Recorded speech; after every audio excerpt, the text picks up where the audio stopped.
Hello, আসসালামু আলাইকুম সবাইকে। অনেক অনেক দিন পর আরেকটা ব্লগ নিয়ে আসলাম। আমার আজকের ব্লগ পুরনো রুমকে আমি কিভাবে নতুন করে রিডেকোর করেছি সেটা নিয়ে। তো চলুন দেখে আসা যাক আমি আমার পুরনো গুদাম টাইপের রুমটাকে কিভাবে নতুন করে সাজিয়েছি। দুটো রুম সাজিয়েছি। এটা হচ্ছে আমার প্রথম রুম, যেটা এটার অবস্থা খুবই খারাপ ছিল। এই জানলাটা আমি খুলে ফেলবো, এখানে রাখবো না, কারণ এখানে বৃষ্টির সময় পানি পড়ে। সো এটা আমাকে চেঞ্জ করা খুবই দরকার ছিল, তাই আমি কন্ট্যাক্ট করলাম মিস্ত্রিদের সাথে, ওদের সাথে কন্ট্যাক্ট করে কাজ শুরু করে দিলাম। জানালাটা যেহেতু বন্ধ করে দিয়েছি, তাহলে আমার একটা ভেন্টিলেটরের খুবই দরকার ছিল, তা না হলে রুমে আলো বাতাস কিভাবে ঢুকবে। আর রুমটা একেবারে বন্ধ হয়ে থাকলে খুবই গরম লাগবে, অস্বস্তি লাগবে। তাই আমি ভেন্টিলেটরের কাজটা শুরু করে ফেললাম। এর মাঝে আবার রিও আসলো। রিও দেখছে যে কিভাবে ওরা কাজ করছে। রিও আমার বাসায় কিছুদিন ছিল, আম্মুর যেহেতু বা বিড়ালের লোম দিয়ে একটু প্রবলেম হয়, তাই আমি আবার রিওকে আমার আপুর কাছে দিয়ে দিয়েছি। তো যখন আমার বাসার কাজ চলছিল, রিও তখন আমার বাসাতেই ছিল। তো ও খুবই সাহসী, ও আবার দেখছে মিস্ত্রিরা কি কাজ করছে। তো ফাইনালি আমার জানালাটা বন্ধ করা হয়ে গেছে। ভেন্টিলেটরের কাজটা এখনও একটু বাকি। মিস্ত্রিরা মেবি তখন লাঞ্চে গিয়েছিল। আমি এটা নিয়ে খুবই টেনশন করছিলাম, কাজটা ঠিকমতো হয় নাকি। ফাইনালি কাজটা ঠিকমতো হলো। এখন আমার কিছু ইলেকট্রিক্যাল কাজ আছে, তাই আমি ইলেকট্রিশিয়ান ডাকলাম, তাকে দিয়ে কিছু কাজ করালাম। কিছু ড্রিল করার বাকি ছিল, সেগুলো করে নিলাম।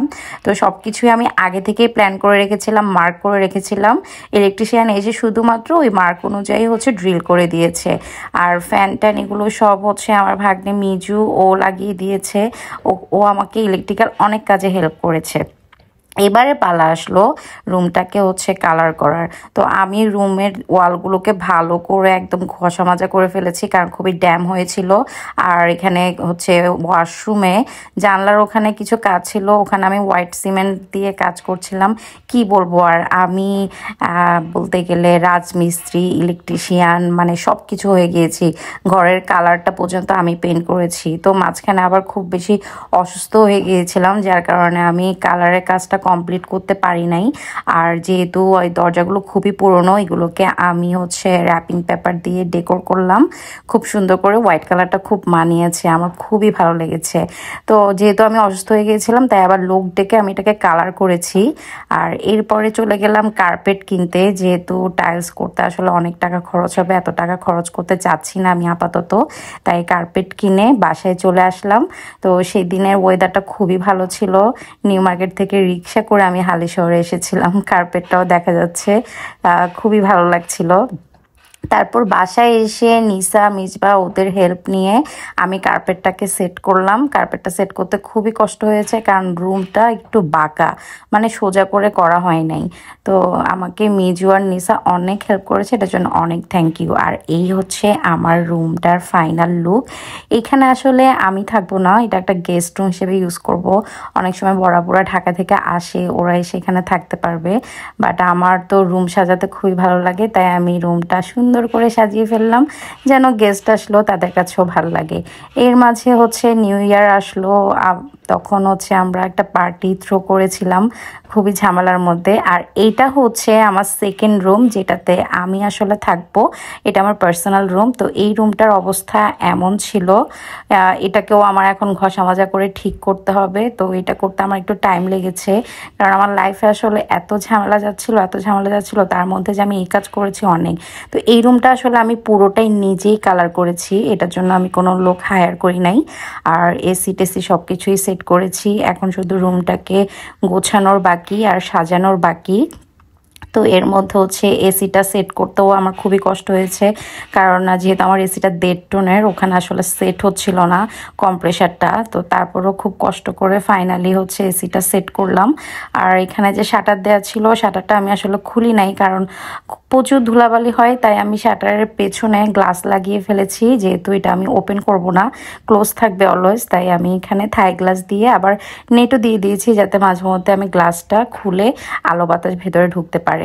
তো ভাবছি আস্তে আস্তে কিভাবে রুমটা সাজানো যায়। এখানে দরজাটাও আমি আবার রিডেকোর করেছি র্যাপিং পেপার দিয়ে।